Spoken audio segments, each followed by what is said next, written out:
that retired Nancy Pelosi as Speaker of the House in 2010.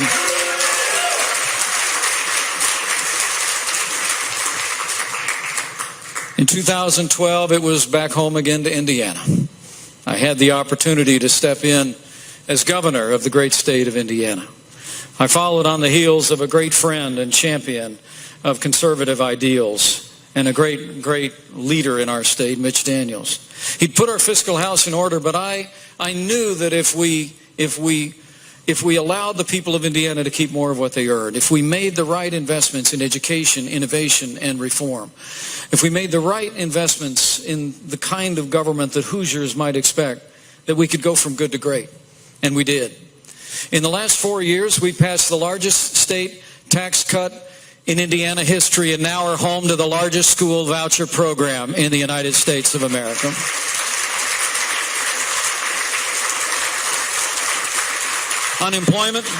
Unemployment in Indiana was over 8% when I became governor, and it's below 5% today. Hoosier businesses, large and small, have created more than 150,000 net new jobs. And here in our bicentennial year in my state, we have more Hoosiers going to work than ever before in the 200-year history of the state of Indiana. But that's what strong Republican leadership gets you. And that's exactly the kind of strong Republican leadership that Donald Trump will bring to the White House.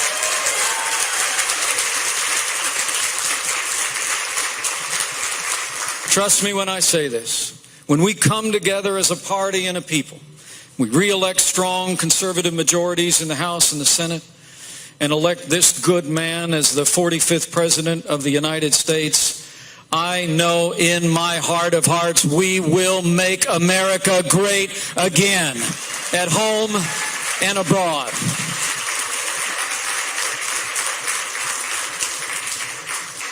He's a builder.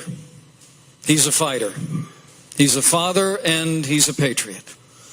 I have to tell you, having had some time to spend with this good man and his family, I know that Donald Trump will be a great President of the United States of America because his heart beats with the heart of the American people.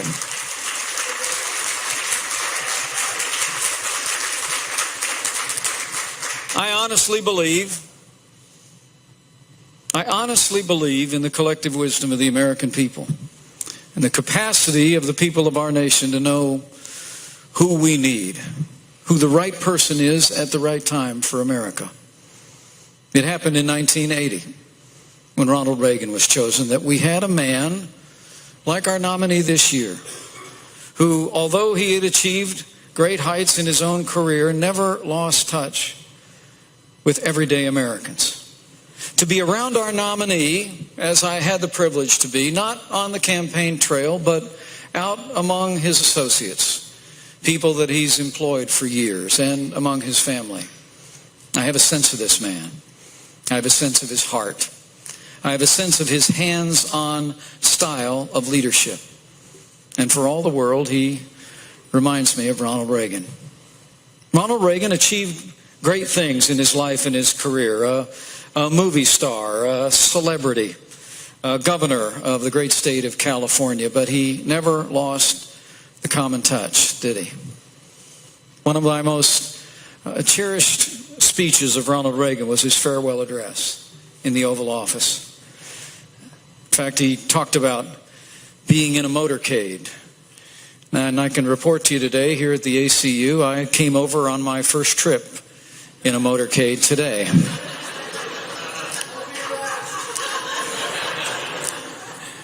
I actually got out of the car in the alley and I saw all these cars. And I turned to the security official and I said, "Are they all with us?" So welcome to our world, dear. But I'll never forget those words, and I'll paraphrase them if you'll forgive me.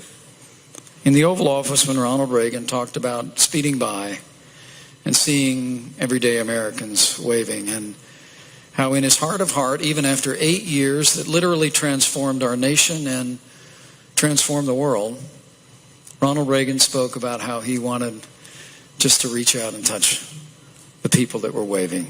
along the roadsides, because that's where his heart was at.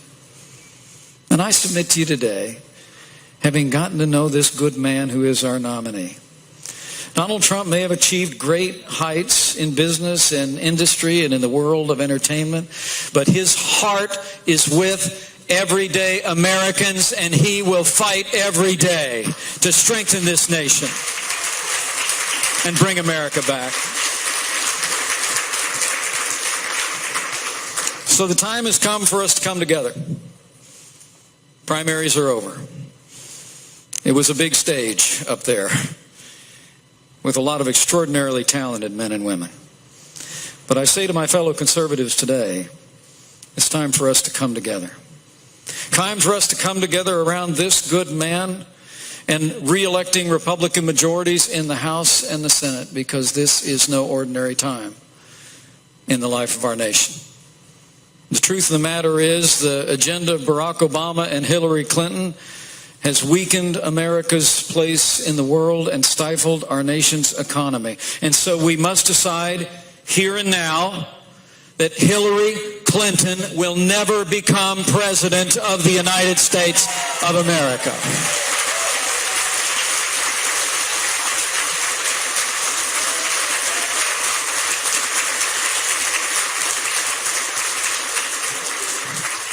For the sake of our troops, who deserve a commander-in-chief who will have their back. For the sake of hard-working Americans and businesses who deserve a president who will get Washington, D.C. off their back.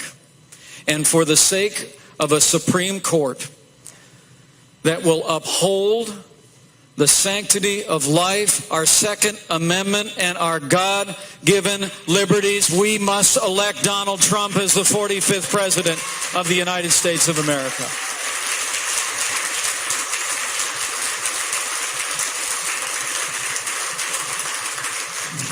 And we must be confident.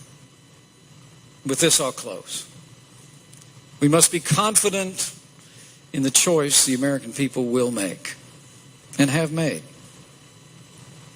I got a chance to meet Ronald Reagan in 1988 when I was preparing to lose my first campaign for Congress. We went to the White House. You can probably Google it online and find a picture of someone who looks alarmingly like my son sitting next to Ronald Reagan.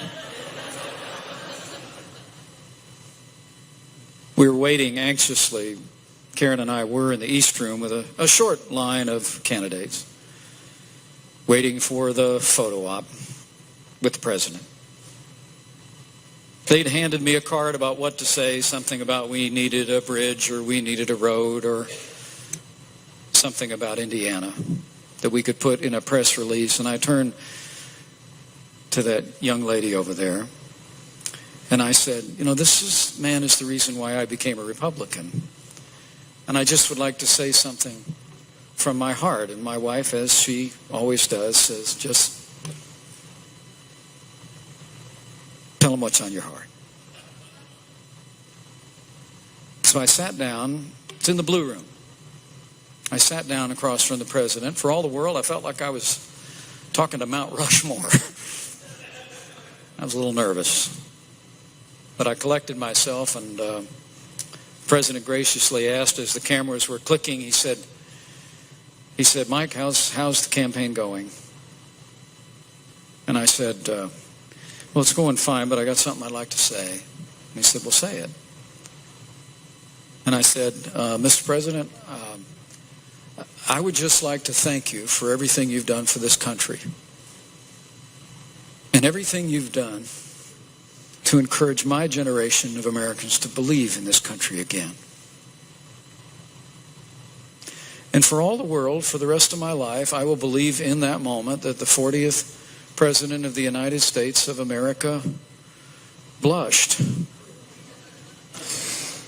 and said, well, that's a very nice thing of you to say.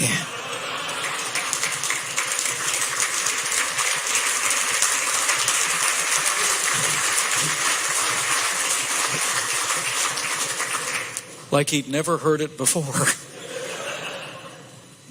But then a few minutes later, I understood why. he responded as he did. And it's what I want to leave you with today as we go into the next 4 months of this campaign. He walked into the East Room, and Karen was there with a few other spouses, maybe about 30 of us. And apparently a few other of the candidates had said the things that I'd said to him. So he stepped up to a makeshift podium, and he said words I will never forget. He said, a couple of you thanked me for what I did for this country. But he said, I don't think I did anything for this country. He said, I think the American people decided to right the ship, and I was just the captain they put on the bridge when they did it.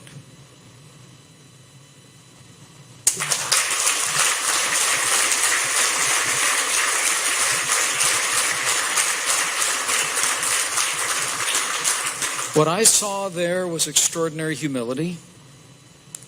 What I saw there was an unshakable faith in the capacity of the American people to achieve greatness and astound the world. And what I saw there in the East Room at the White House, I promise you, I hear it and I see it in the man who I believe will be the next president of the United States. He loves this country. He believes in the American people and their boundless potential. He is unintimidated by the world, but he is in awe of the people of this country. And I know that I know that I know if we will work every day between now and 6 months from tomorrow, that on that day, Donald Trump will raise his hand, become the 45th president of the United States of America, and he and we will make America great again.